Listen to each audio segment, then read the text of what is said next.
Hey everybody, welcome to our broadcast live from Spring, Texas. It's Behind the Scope, LLC, with me, Rob Reese, and Fred Shuffler. That's a hello from Fred there. Returning back from the holidays. We both wish that you have a great, amazing new year and a very successful, healthy, prosperous new year. And thank you to all you 230,000 subscribers out there. We really appreciate you guys watching. And we would love to get your feedback on anything that we do, so we know that we're meeting your needs or your requests. So this week we're going to talk a little bit about the awarded ATC contract for radar replacements, and Fred's going to give us a little bit of spirituality today. So, okay. Fred, before we get started, I would like to introduce you guys to something that I enjoy, and that is our jewelry man at Regal Jewelers. I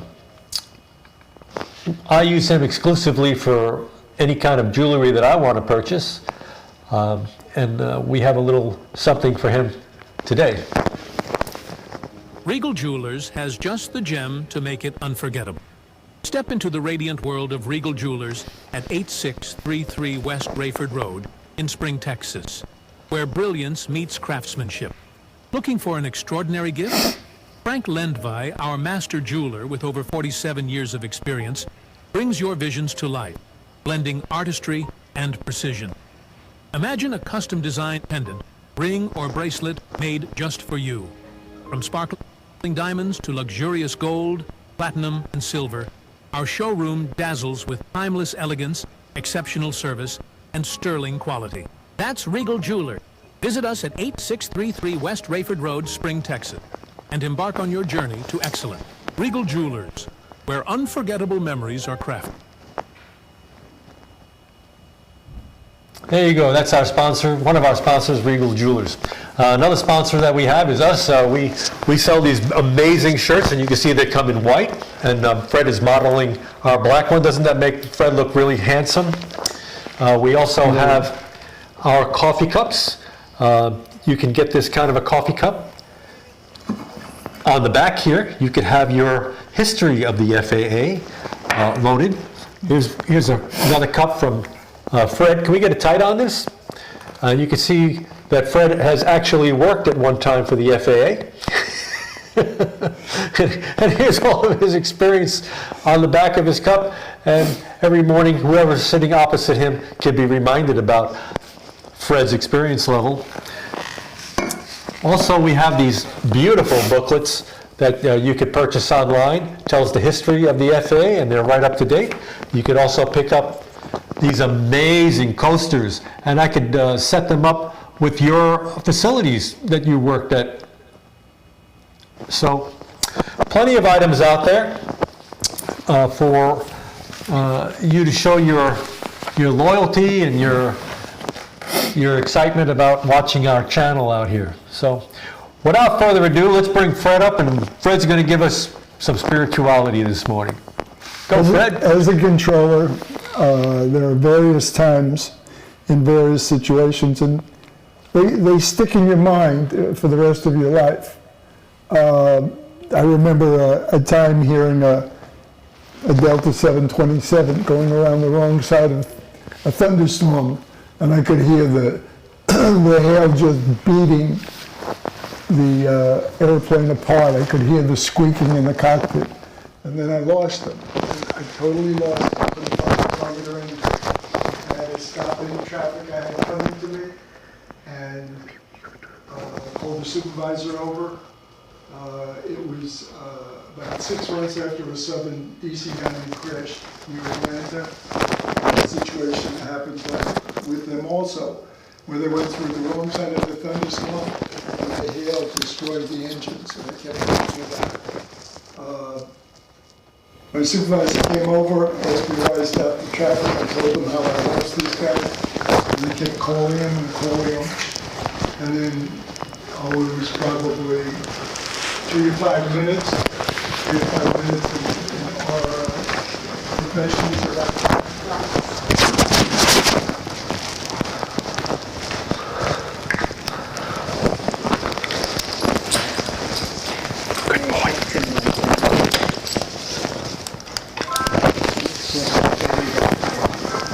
bring him back in a minute. I'm just going to show him on the show. Come on.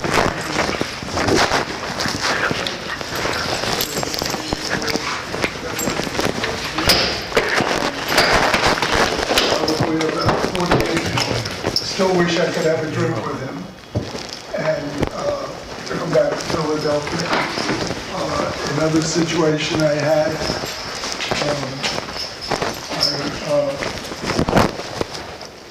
I was working, and at times you can get so busy that the planes can get so close they can see each other in the windshields. Not that they're supposed to, but it's just got that crowded as they're waving at each other. And again, the last thing I remember, I was working and there was an Avianca jet coming out of Kennedy going down to South America. We knew we had taken off. We were busy with other things. Took a while, but then finally we came on the frequency. We took him away. Didn't think anything else of it. Nobody said anything, and he didn't. But when I got home that night, at about 11 o'clock, I turned on the TV, and there was a gentleman out in a park with two trees and his dog and this reporter. And the reporter asked the gentleman with his dog what he had seen. And he said, I don't care what he says, I'm going to tell you, that guy went in between those trees. As the calls started coming in, and the FAA started doing research, Avianca was sitting right out on the runway. It was kind of a icy night, and the right seat was flying the plane, left seat was doing the radios. Finally, they take off, but as they take off with the ice, the plane starts to stall out. As the plane's stalling out, the co-pilot pushes the nose forward and pushes the throttles up to get more speed, to get out of the stall. The captain pulls the nose up and reduces the speed. The co-pilot pushes it forward. The two of them were fighting over the controls till finally, and I mean, these two people were dodging apartment buildings and cars on highways. And they estimated at one point it was as low as 50 feet off the ground. That is where spirituality comes in. In all of these crazy situations, it's like a hand comes down at the last seconds and says, no, not now. And I'm so glad that hand was there to make things work and save those people on those planes. But that's why I think you have to be spiritual, because sometimes for all you do to get things to happen, a higher power has to come in and finish it off. And Rob, what would you say about that? Well, as far as spirituality goes, well, I got to tell you, there's a lot of times that you're working traffic and the weather's getting a little bad out there and the traffic's kind of getting heavy. It's always a comforting thought knowing that there's somebody else out there watching you. And in this case today, we have somebody out here watching us. This guy right here. Can you still hear me, Malcolm? He just pulled the wire out of my headset. Our newest member. Yeah, I don't know if you guys saw him before, but he's now Getting bigger. I guess he's 16 weeks old now, and he weighs about 36 pounds, and his name is Tango. And he's very frisky. So I'm going to take him back off the set, but you all can see this beast, the beautiful Great Pyrenees, 36 pounds, I believe, today. So it's only going to get bigger, Fred. I'll be right back. All right. And when we find a headset for Tango, he can take the frequency too. Some of the other things we wanted to discuss, the agency has just selected a contractor for a new radar system that will make it easier for the controllers to work, and hopefully that system will help to enhance all the increased traffic that's coming our way. Rob has a whole report on that, and he can talk about that right now. I think. Should I? No, I got it. Again? Yeah, I got it. So hopefully you can hear me okay. Is that right? Good. So the FAA awarded the ATC replacement contracts.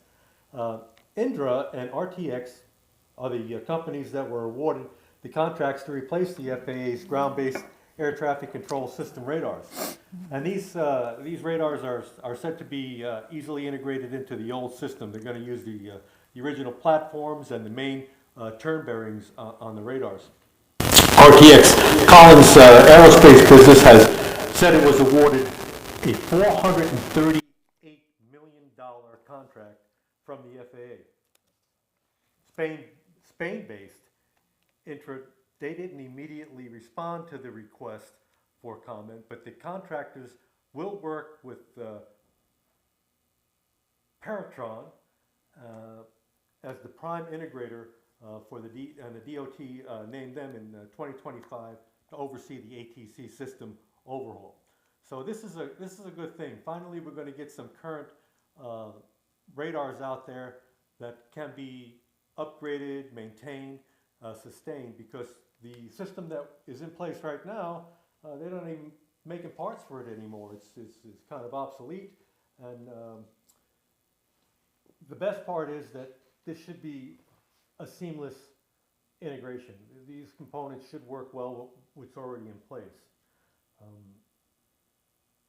It is an interrogation system where it will be able to receive the transponder and the secondary radar system for on the ground.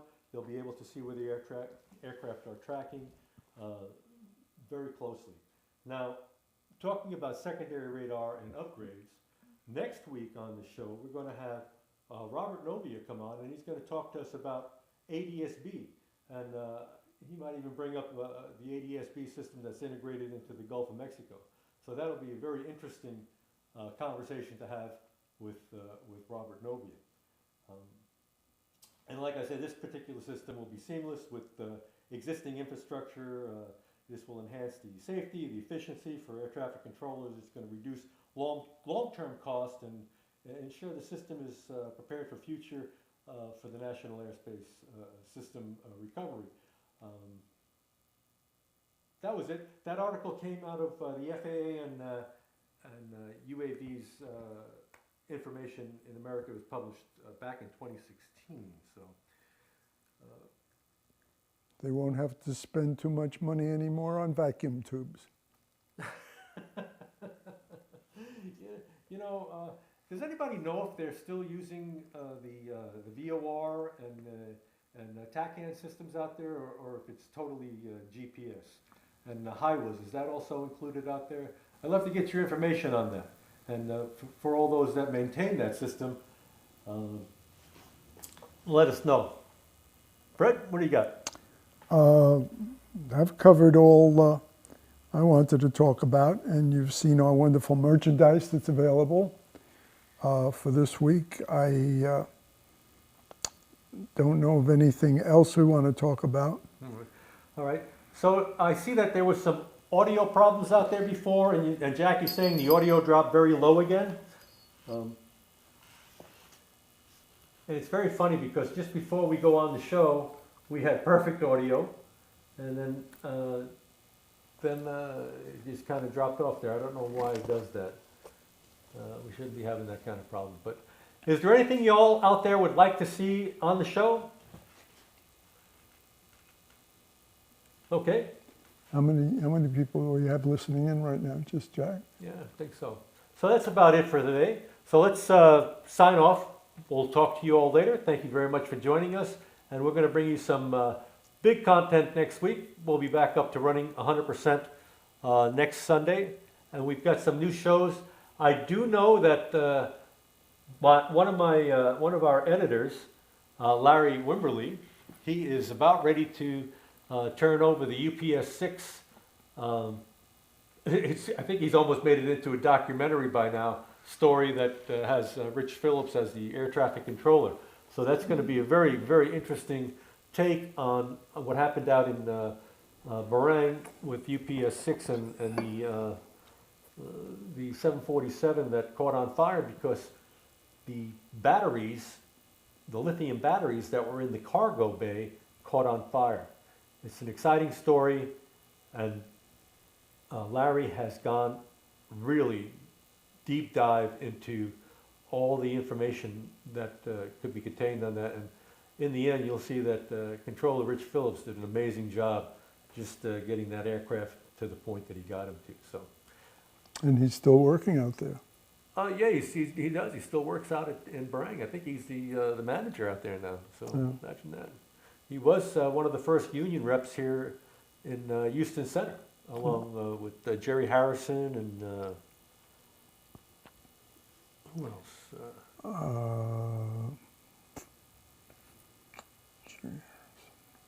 Oh, I can't think of his name. Yeah. But anyway, that's it. We'll see you guys next week. Please drop us a line and let us know what you think of the show. And remember this: learn to love everybody. Okay.